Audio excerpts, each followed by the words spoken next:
안녕하세요. 제 이름은 강다혜, 올해 46입니다. 저는 지금도 믿기지가 않아요. 한 집안의 며느리로서 10년 넘게 가족처럼 지냈던 사람들에게 그렇게까지 몰릴 줄은 정말 몰랐거든요. 한때는 내가 이 집에서 진짜 가족이라고 믿었어요. 하지만 그 믿음은 어느 날 아주 사소한 일로 산산이 부서졌죠. 사람이 무서운 게요. 진짜 무섭게 돌변하는 순간은 어느 날 갑자기 찾아오는 법이더라고요. 근데 그 얘기를 하려면 먼저 제가 어떤 사람인지 또 이 집안에서 어떤 역할로 살아왔는지부터 들려드려야 할 것 같아요. 그걸 알아야 왜 제가 그렇게 억울했는지도 이해가 될 테니까요. 저는 시골 출신이에요. 전남 고흥. 우리 집은 농사를 지었어요. 벼농사랑 고추 조금, 그리고 엄마는 간간히 산나물 캐서 장에 내다 팔았죠. 그렇게 넉넉하지 않은 집안에서 사남매 중 둘째 딸로 자랐고, 어릴 때부터 눈치 빠르고 얌전하다는 얘기를 들었어요. 늘 누군가를 도와야 했고, 시키기 전에 알아서 움직이는 게 칭찬받는 일인 줄 알고 컸죠. 서울 올라온 건 20살 때였어요. 고등학교 졸업하고 바로 올라와서 고모가 일하던 병원에서 간호조무사로 취직했어요. 자격증도 없이 밑바닥부터 시작했는데 열심히 하다 보니 정식으로 자격증도 따고 병동에서도 인정을 받게 됐죠.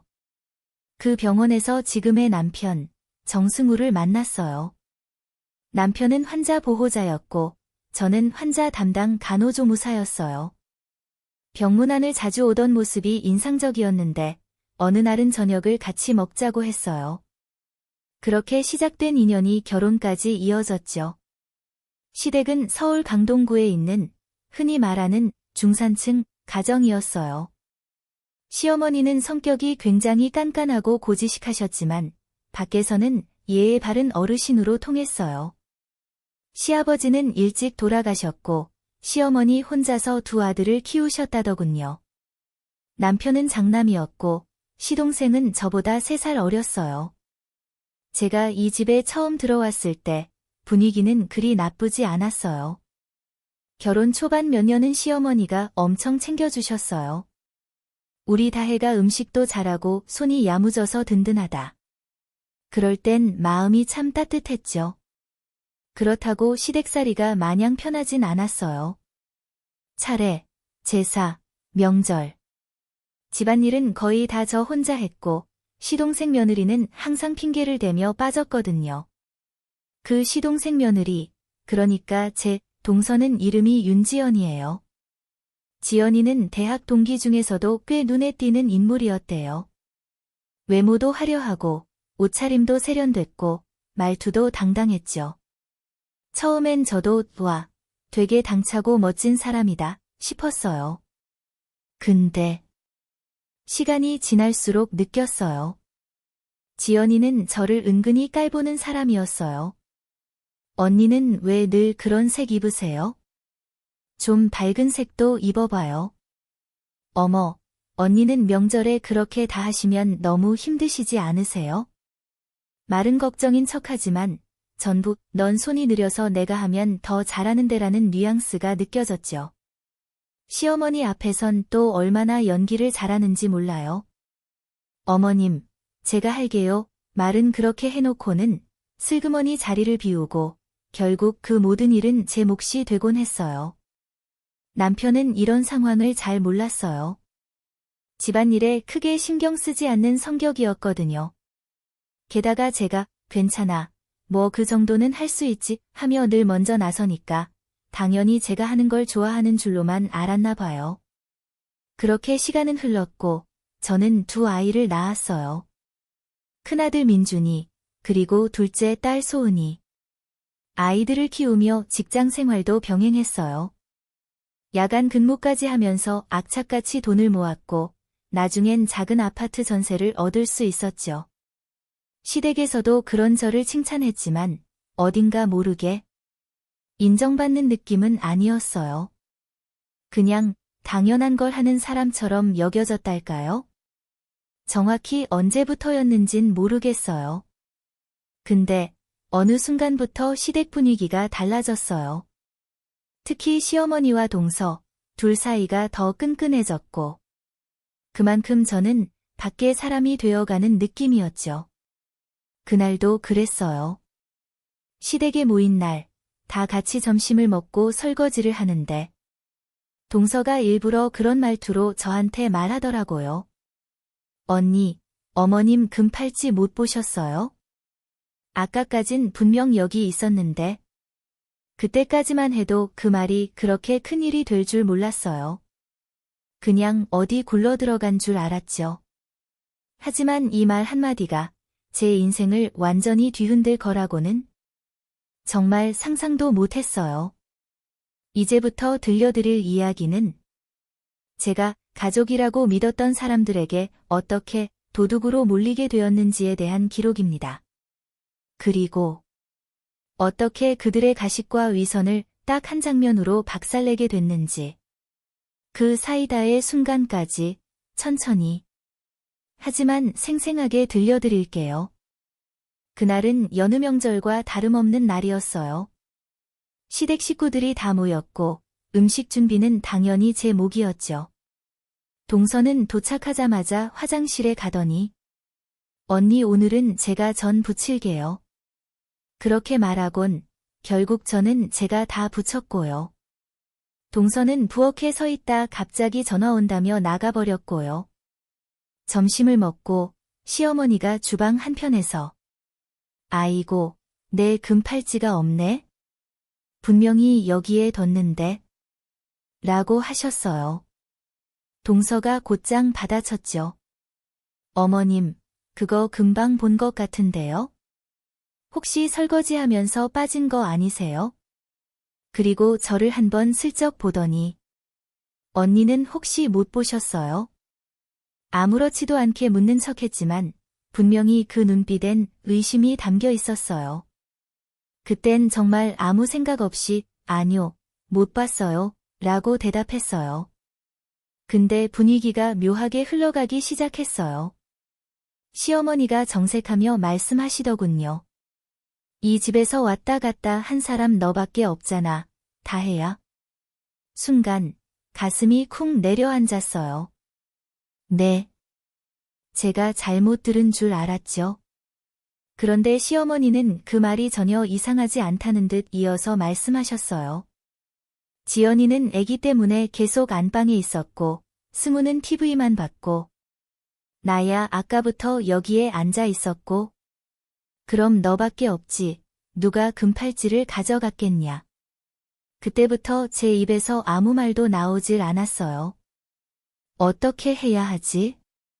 설마, 진짜로 나를 의심하는 거야? 동서는 그 와중에도 아니에요, 어머님. 언니가 그럴 리가요. 입으로는 그렇게 말하면서 손으로는 슬쩍 애기 얼굴을 닦아주며 안방으로 들어가 버렸어요.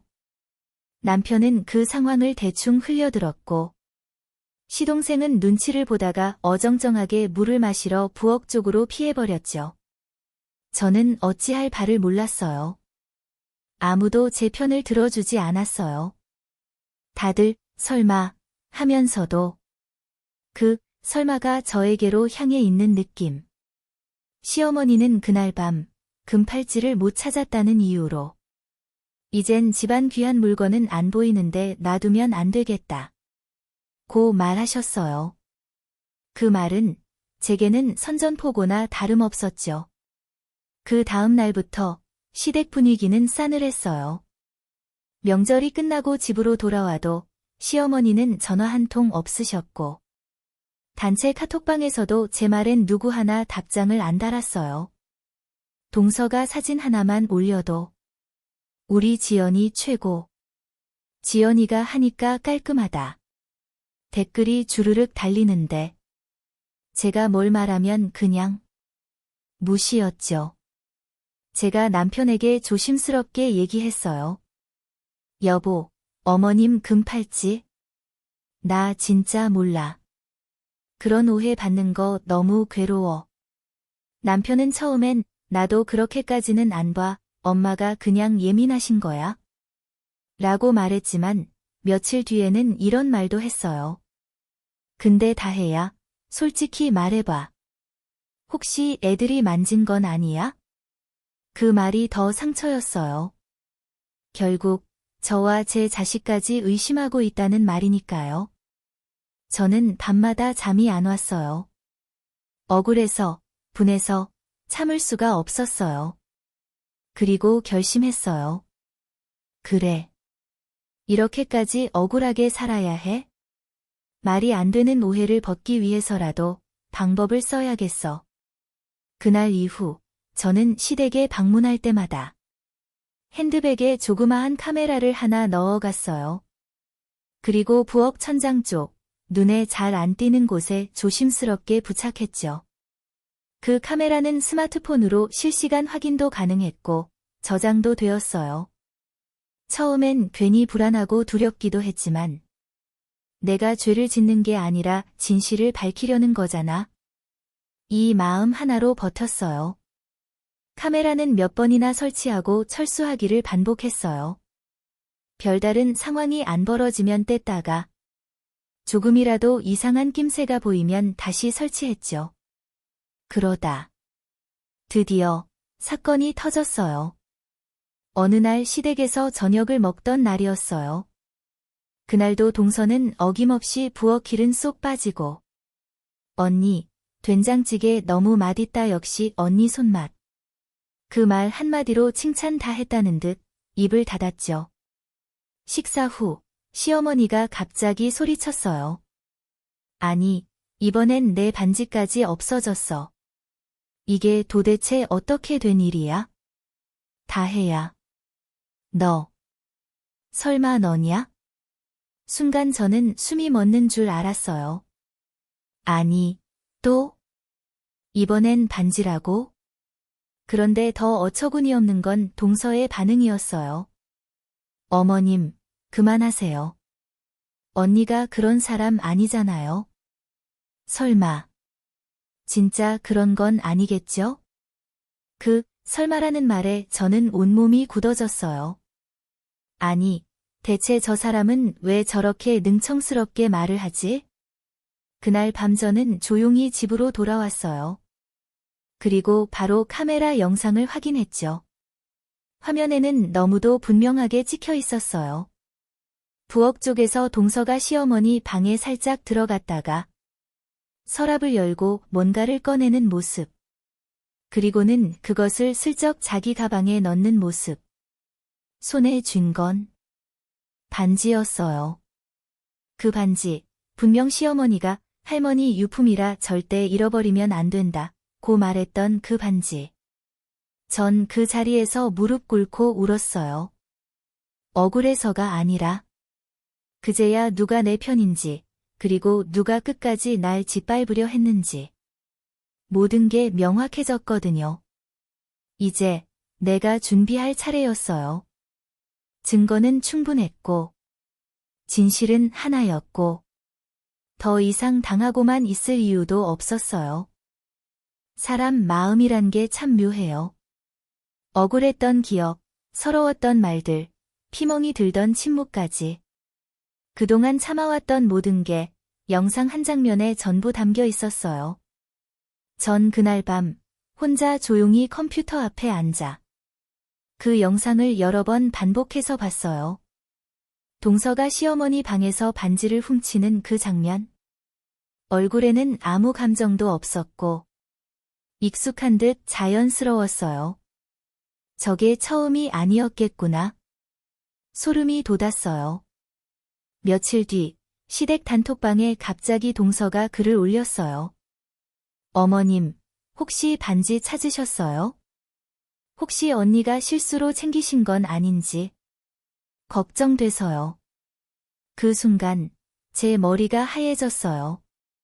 이 사람, 이제는 공공연하게 나를 몰아가네?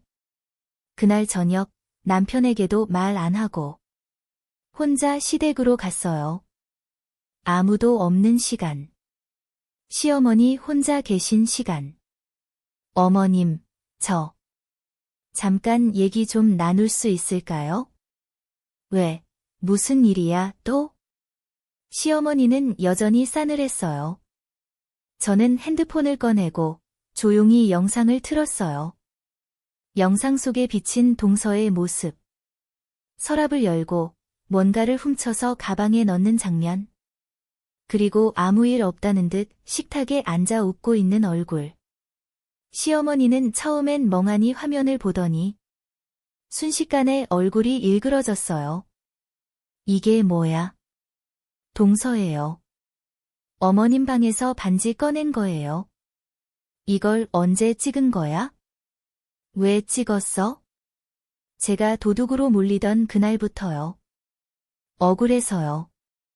누가 날 의심했는지 다 알아보려고요. 시어머니는 한참 말이 없었어요. 그 조용한 침묵 속에서 저는 내내 이걸 틀어야 하나 말아야 하나 수천 번을 고민했던 시간이 떠올랐어요. 그럼 금팔찌도 그 애가? 저도 그렇게 생각해요. 그날도 그 방에 들어갔던 건 동서뿐이었거든요. 시어머니는 말없이 자리에서 일어나 방으로 들어가 문을 닫아버리셨어요. 다음 날 아침 시어머니가 단톡방에 이런 글을 올렸어요. 다음 주 일요일 점심 가족 다 모입시다. 할 얘기가 있습니다. 그 글을 본 순간 제 가슴이 미친 듯이 뛰기 시작했어요. 드디어 이 모든 게 끝나는 걸까? 아니면 또 어떤 폭풍이 불어닥칠까? 그리고 운명의 그날. 가족들이 모두 모인 시댁. 시어머니, 남편, 시동생, 동서, 아이들까지 모두 한자리에 앉았어요.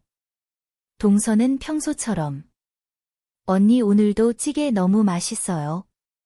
하면서 웃으며 앉았죠. 저는 그저 조용히 말없이 앉아 있었어요. 잠시 후 시어머니가 입을 열었어요. 다들 조용히 해봐라. 내가 꼭 보여주고 싶은 게 있어서 그렇다. 그리고는 TV에 연결된 USB를 꺼내 꽂았어요. 화면에 익숙한 영상이 재생되기 시작했죠. 화면 속엔 동서가 혼자 방 안에 들어가 시어머니 서랍을 열고 반지를 꺼내 가방에 넣는 장면. 모두 숨을 죽였어요. 동서는 처음엔 멍하니 화면을 보다가 점점 얼굴이 하얘지더니 벌떡 일어났어요. 이게 뭐예요? 이거 몰래 찍은 거예요? 불법이에요. 그때 시어머니가 쏘아붙였죠. 불법? 내가 훔친 건 생각 안 하고 찍은 게 불법이야? 말 다 했냐? 그 순간 시동생도 벌떡 일어났어요. 지연아, 이게 뭐야? 정말이야? 동서는 말이 막혔는지 손을 덜덜 떨며 말을 잇지 못했어요. 저는 조용히 입을 열었어요. 전 그날도 말했어요. 금팔찌 못 봤다고. 근데 아무도 제 말을 안 믿었죠. 그래서 이런 식으로라도 증명할 수밖에 없었어요. 분위기는 얼어붙었고 동서는 눈물을 흘리며 외쳤어요. 오해였어. 그 반지 그냥 만져본 것뿐이야. 하지만 그 누구도 고개를 끄덕이지 않았어요. 남편도 시동생도 아무 말 없이 고개를 떨구었고 시어머니는 자리에서 일어나 동서 앞에 있는 밥그릇을 내리쳤어요. 이 집안 체면 다 구겼다. 어디 나가서 우리 며느리가 도둑이다 소문 나봐라. 네가 그걸 감당할 수 있어? 동서는 끝까지 변명을 하려 했지만 이미 돌이킬 수 없었어요. 그날 이후 동서는 시댁 단톡방에서 퇴장당했고 시어머니는 본인의 귀금속을 전부 다시 정리하며 다혜한테 미안하다. 내가 정말 큰 죄를 지었다. 며 눈물을 보이셨죠. 남편도 말했어요. 미안해. 그때 너한테 그렇게 말하면 안 되는 거였는데. 저는 말없이 고개만 끄덕였어요. 이제야 진짜 내 얘기를 들어주는구나 싶었죠. 그 후로도 시동생 부부는 몇 차례 연락을 했어요. 아이 때문에 한 번만 봐달라. 지연이 요즘 정신이 오락가락한다. 하지만 저는 단호하게 말했어요. 저는 용서한 적 없어요. 그냥 더 이상 관계를 이어갈 생각이 없을 뿐이에요. 그날 이후 제 마음에선 시댁이라는 단어가 사라졌어요. 대신 제 곁엔 억울함을 꾹 참으며 버틴 제 자신이 남아 있었어요. 그리고 정말 필요할 땐 스스로를 증명할 수 있었던 작은 용기 하나가 남았죠. 모든 게 끝났다고 생각했어요. CCTV 영상이 가족들 앞에서 공개되고 그날 이후 동서는 시댁 단톡방에서 쫓겨났고 시어머니도 저에게 머리 숙여 사과했으니까요. 하지만 그건 시작이었어요. 이 집안의 진짜 민낯은 그 후에 드러났거든요. 영상이 공개된 날 밤 남편은 조심스럽게 제게 말을 꺼냈어요. 다혜야. 사실 나 예전에 엄마가 너 의심했을 때 그때 동서한테서 이상한 얘기 들은 적 있어? 이상한 얘기? 너 예전에 어머님 지갑에서 돈 빼간 적 있다면서? 그 얘길 지연이가 나한테 직접 했어. 순간 숨이 턱 막혔어요. 내가? 지갑에서 돈을? 응. 말도 안 된다고 생각했는데. 그땐 솔직히 엄마가 워낙 단단히 믿고 있어서 나도 혼란스러웠어. 근데 그때부터 지연이가 계속 엄마한테 뭘 속삭였더라고. 언니는 원래 그런 사람 아니었냐. 어릴 때도 사고가 많았대요. 같은 말들. 저는 머리를 감싸쥐었어요. 그제야 알겠더라고요. 그날 갑자기 시어머니가 저를 지목했던 이유. 사실 오래전에도 한 번 시어머니 지갑에서 현금이 사라졌다는 말이 있었어요. 그땐 모두가 무심히 넘겼죠. 어디 떨어뜨리신 거 아닐까요? 가방에 넣은 줄 알았던 거겠죠. 그때도 제가 그 자리에 있었고 동서도 있었어요. 하지만 시어머니는 말없이 저만 쳐다보셨죠. 지금 생각해보면 그때도 동서가 뒤에서 조작한 거였어요. 며칠 뒤 시동생이 저에게 따로 연락을 해왔어요. 형수, 혹시 잠깐 얼굴 좀 뵐 수 있을까요? 의외였어요. 늘 말 한마디 제대로 안 하던 시동생이 먼저 연락한 게 처음이었거든요. 카페에서 만난 시동생은 얼굴이 반쯤 녹은 아이스크림처럼 축 처져 있었어요. 죄송합니다. 이제야 진실을 알았어요. 시동생은 손에 작은 종이봉투를 들고 있었어요. 이거 형수님이 보셔야 할 것 같아서요. 그 안에는 서랍에서 꺼낸 듯한 여러 장의 메모지와 녹음 파일이 들어있는 USB 하나가 있었어요. 지연이가 엄마 방에서 몰래 일기장 쓰듯 메모하던 거예요. 정리하다가 우연히 봤는데 내용이 너무 소름 돋아서 사실 아직 엄마도 몰라요. 저는 집에 돌아와 조심스럽게 메모를 읽었어요. 거기엔 이렇게 적혀 있었어요. 2022년 9월 18일. 어머님이 또 언니 편을 드셨다. 언제쯤 그 얼굴에 가식이 드러날까? 내가 직접 그 진실을 꺼내주마. 2023년 설날. 팔찌는 어머님이 나한테 맡기셨다. 언니가 가져간 걸로 꾸미려면 적당한 타이밍에. 2024년 1월. 오늘도 내가 부엌에 먼저 들어갔다. 언니는 늘 늦게 온다. 다들 믿게 하려면 부엌에서 사라진 걸로 만들어야지. 심장이 벌렁거렸어요. 그녀는 계획적으로 저를 도둑으로 몰아가고 있었어요. 그걸 몰랐던 제가 바보였고, 그 말에 휘둘린 시댁도 참 어이없었죠. 녹음 파일을 재생했어요. 녹음기 속에는 지연이 친구에게 말하던 음성이 담겨 있었어요. 아, 몰라. 그냥 완전 감정 소모야. 내가 왜 저 언니 밑에서 시중을 들어야 돼? 그 집 귀한 물건 하나쯤 없어져 봐야 정신 차리지. 헐, 너 진짜 그런 거야? 그냥 조금. 몰래 흔적 남기지 않게. 피식 웃는 소리. 이쯤 되니 전 몸이 떨렸어요. 그동안의 상처가 쏟아져 나왔고 그 얄미운 웃음소리가 귀에서 떠나질 않았어요. 이걸 어떻게 해야 할까? 경찰서에 신고할까? 아니면 시어머니한테 먼저 보여줄까? 그러다 문득 제가 당했던 그 순간들이 스쳐갔어요. 도둑 취급당했던 날. 남편의 말 한마디에도 피눈물이 났던 날. 그리고 단톡방에서의 침묵들. 이건 나 혼자 알면 안 돼. 그때부터 전 계획을 세웠어요. 이번엔 내가 이 집안을 통째로 뒤흔들 차례였어요. 감정적으로 덤비는 게 아니라 치밀하게, 하나씩, 정확하게. 그날은 주말이었어요. 시어머니 생신이었고 어김없이 시댁 식구들이 모두 모이기로 한 날이었죠.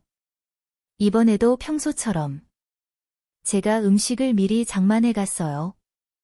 하지만 이번엔 그 어떤 감정도 없었어요. 분노도, 억울함도, 심지어 기대도요. 제가 준비한 건 단 하나. 진실을 밝힐 그날의 무대였으니까요. 시어머니는 여느 때처럼 다혜가 음식 잘 해왔네 하며 웃으셨고 동서 지연이는 아무 일 없다는 듯 언니 생일상도 직접 차리시고 진짜 최고세요 하며 생글생글 웃고 있었어요. 그 웃음을 보자 속이 울렁거릴 정도였어요. 저렇게 아무렇지 않게 연기를 해온 사람이라니 차라리 무섭더군요. 식사가 끝나고 제가 먼저 입을 열었어요. 어머님, 생신 축하드려요. 그리고 오늘 제가 꼭 드리고 싶은 게 있어요. 그 말에 모두 저를 바라봤어요. 남편도, 시어머니도, 시동생도, 그리고 동서도. 저는 조용히 제 가방에서 태블릿을 꺼냈고 시어머니 댁 TV에 연결했어요. 지난번 반지 사건, 아직도 마음에 걸려요. 그래서 정확히 말씀드리고 싶어서요. 화면에는 동서가 시어머니 방에 들어가 서랍을 뒤지는 장면이 다시 재생됐어요. 한치의 흐트러짐도 없는 손놀림. 그리고 익숙하게 무언가를 챙겨서 가방에 쏙 넣는 장면까지. 다들 숨을 죽였죠.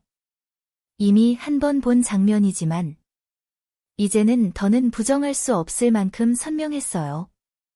그리고 저는 바로 이어서 USB에 담긴 녹음 파일을 재생했어요. 내가 왜 저 언니 밑에서 시중을 들어야 돼?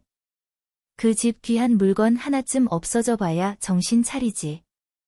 그냥 몰래 흔적 남기지 않게. 피식 웃는 웃음. 그 말이 끝나자마자 동서는 벌떡 일어섰어요. 뭐야? 이거 다 조작이에요. 형수님, 이거 불법이에요. 몰래 녹음한 거잖아요. 그때 시어머니가 무릎을 탁 치며 소리쳤어요. 입 다물어. 내 입으로 내가 도둑질했다는 걸 지금 다 들었잖아. 시동생은 얼굴이 사색이 되어. 지연아. 너. 진짜. 이게 다 뭐야? 남편도 헛웃음을 지으며 고개를 저었어요. 와. 난 진짜 바보다.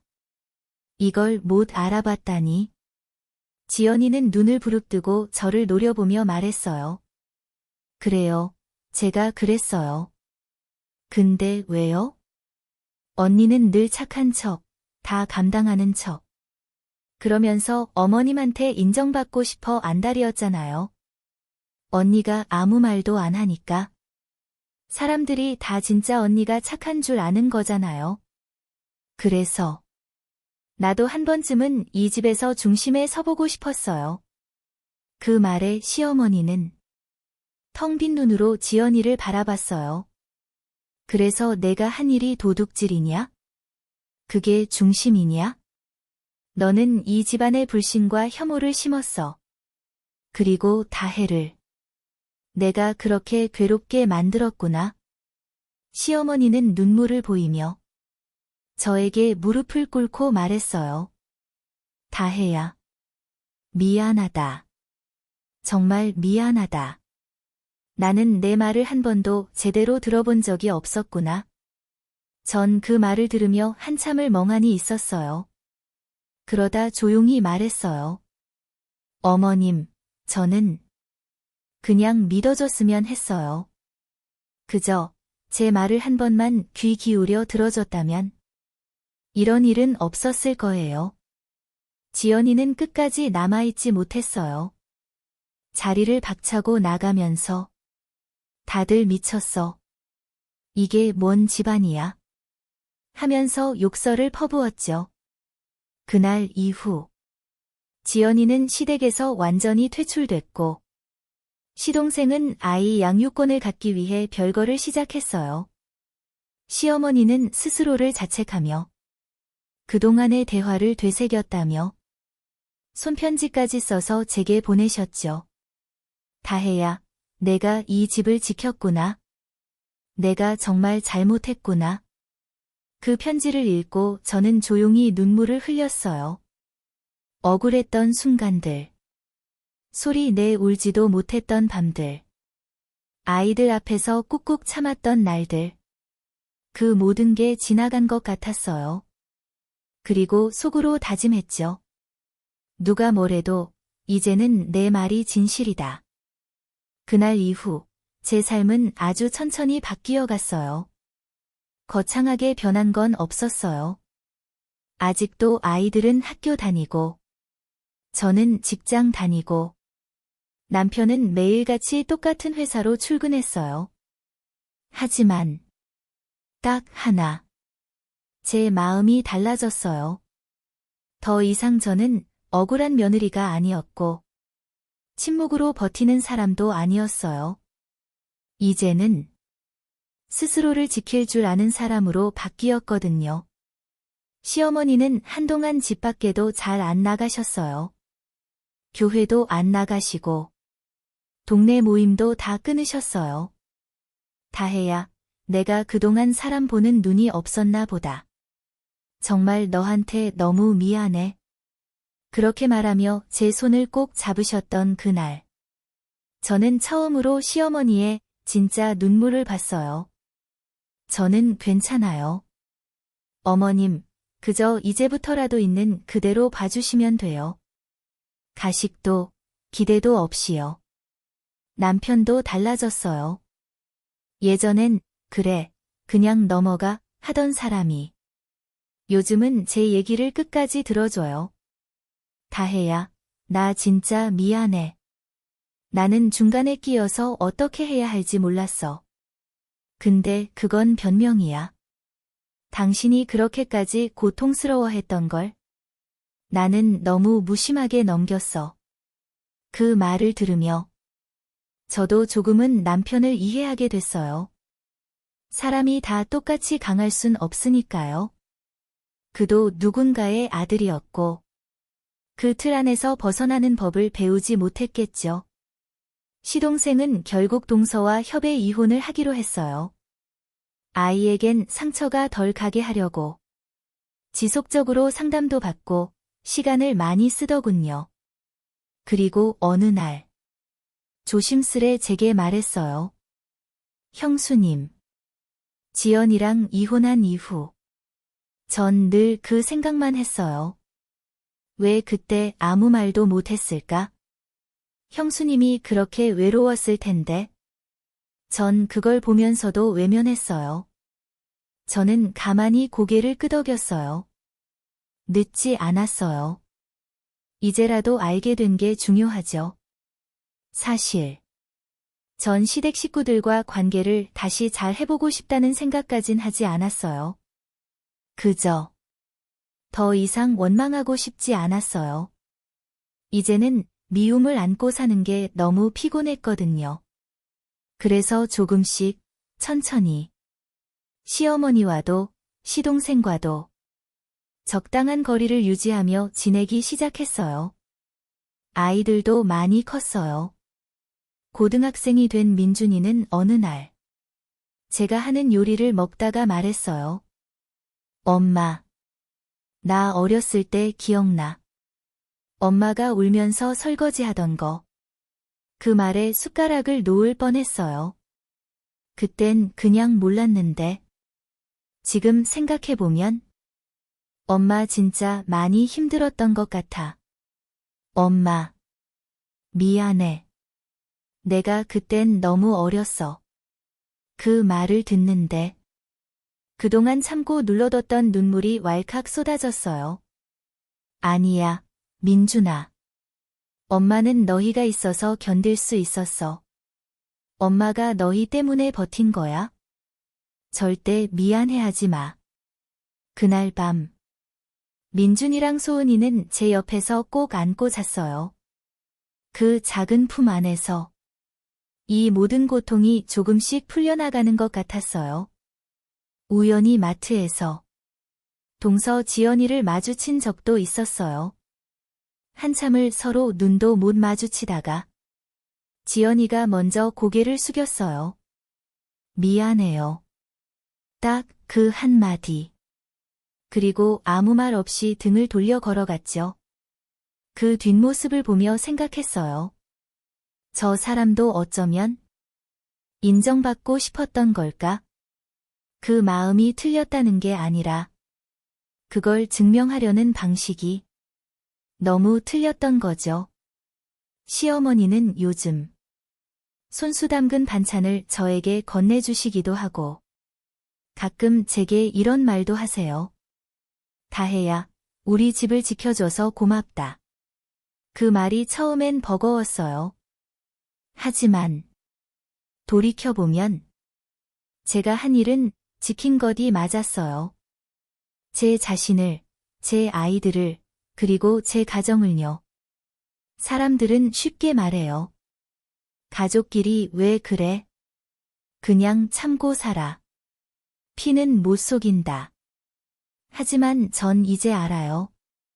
가족이라는 이름이 면죄부는 아니란 거려. 가족이라도, 아니 가족이기에 더 서로를 있는 그대로 존중하고 믿고 증명할 기회를 줘야 한다는 거려. 이제는 스스로를 자랑스럽게 말할 수 있어요. 전 한때 도둑으로 몰렸던 며느리였지만 그 누구보다 이 집안을 가장 지켜낸 사람이에요. 억울함을 참아낸 시간. 그 끝엔 반드시 진실을 밝힐 힘이 있다는 걸 이제 저는 믿어요. 가족이라는 이름 아래 우리는 때때로 너무 쉽게 상처를 주고 또 너무 늦게서야 사과하게 됩니다. 말 한마디, 눈길 한 번, 침묵 속의 선택 하나가 누군가에게는 씻을 수 없는 상처로 남기도 하죠. 저는 그걸 가장 가까운 사람들로부터 배웠습니다. 그리고 가장 가까운 사람들에게 다시금 사람을 믿는 법도 배웠습니다. 억울함이라는 감정은 참 무섭습니다. 말로 표현할 수도 없고 억지로 잊히지도 않죠. 하지만 그 억울함을 참고 버티고 끝내 진실로 증명해냈을 때 그 순간의 사이다는 세상 어떤 위로보다 더 강력합니다. 이 영상을 보는 여러분 중에도 혹시 지금 억울함을 품고 계신 분이 있다면 부디 기억해 주세요. 지금 당장은 외로워도 말없이 무너져가는 것 같아도 진실은 절대 사라지지 않는다는 거요. 때가 되면 빛은 반드시 어둠을 이겨냅니다. 저는 이제 더 이상 조용히 참고 사는 며느리가 아닙니다. 누군가가 만든 기준에 맞춰 살아가는 사람도 아닙니다. 저는 제 목소리를 찾은 사람입니다. 상처를 견뎌낸 시간만큼 제 삶은 단단해졌고 그 누구의 말에도 흔들리지 않는 자신만의 중심을 가지게 되었어요. 가족이란 이름 아래 용서도 배웠고 실망도 배웠고 그리고 이제는 진심을 알아보는 눈도 갖게 되었죠.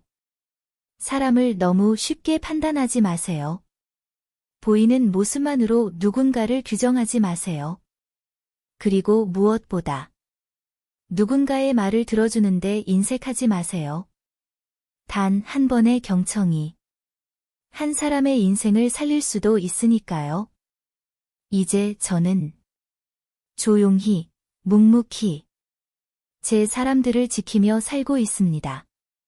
때때로 시어머니가 반찬을 챙겨주시고 남편은 저를 더 깊이 이해하려 노력하고 아이들은 제가 얼마나 강한 사람인지 이야기해줍니다.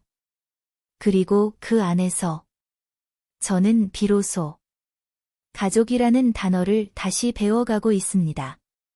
만약 이 이야기를 보고 있는 당신이 지금 어떤 억울한 상황 속에 있다면 꼭 기억하세요. 참는다고 강한 게 아닙니다. 말한다고 약한 것도 아닙니다. 당신이 겪는 진실은 당신이 지켜야 할 가장 중요한 무기입니다. 때론 단 한 번의 용기가 모든 걸 바꿀 수 있어요. 그리고 그 용기는 지금 이 영상을 보고 있는 당신에게도 반드시 있습니다. 오늘도 묵묵히 자신의 하루를 버텨낸 모든 분들께 진심으로 고개 숙여 인사드립니다. 당신은 충분히 잘하고 있어요. 그리고 절대 혼자가 아니에요. 긴 이야기 들어주셔서 감사합니다. 이 이야기가 누군가의 내일에 작은 위로가 되기를 바랍니다.